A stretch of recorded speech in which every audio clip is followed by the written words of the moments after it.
been out of shape about my son, and it's just been going on way too long, and it's all been out of shape. And he was just you could see his soul was grieved. He gets grieved, just grieved in his heart, and he'll just, how much more? Well, when is God going to move? How much more? And all kinds of this thing. He walks outside, and I'm standing out there, and all of a sudden it just dawned on me. I said, Jane, do you reckon that God just gave him to us to perfect him? And if we'll hurry up and get perfected, then he'll save him.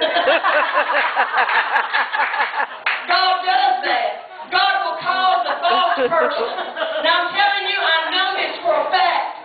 God will send trials and tribulations your way to perfect you. You can act ugly, and you can go through it again and again and again and again until you finally, come to the place that you react like God would react, and then God begins to move.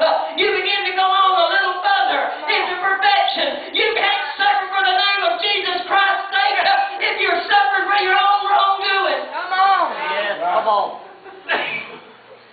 When I worked on that job, this was some perfected suffering. See, God was fixing to call me out. I didn't know that. I had no idea, Brother Cain. Didn't know what God was doing.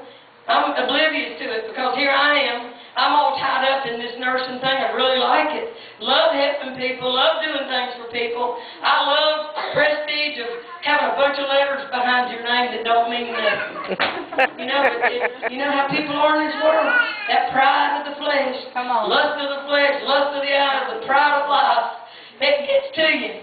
Well, here I am. I'm all ready to go back to school. I'm going to go down to Emory, and I'm going to get a bunch more letters where they have to have 2 pens to put my letters on there. Because they won't fit on one.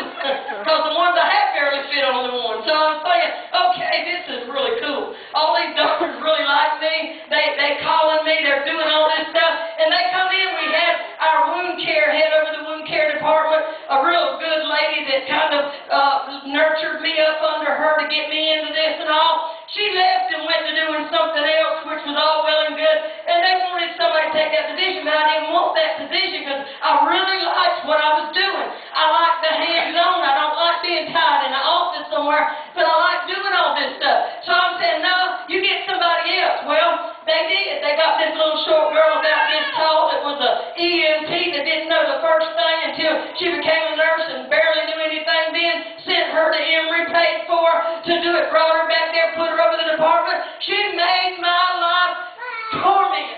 I have never, in my whole entire life, something that I love to do. But you know, God knows how to deliver the godly out of temptation.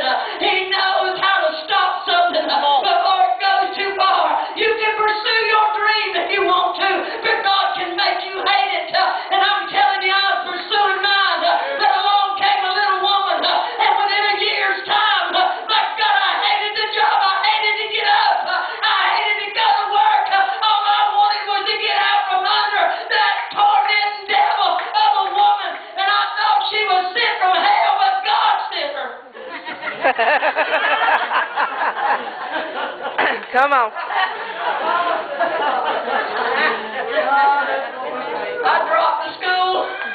Oh my God, I can't believe this woman figured out when she sat up all night long trying to figure out ways to torment me. And all that, she did it on purpose, but that's the way it was. It was torturous. The life that I was living was very not good.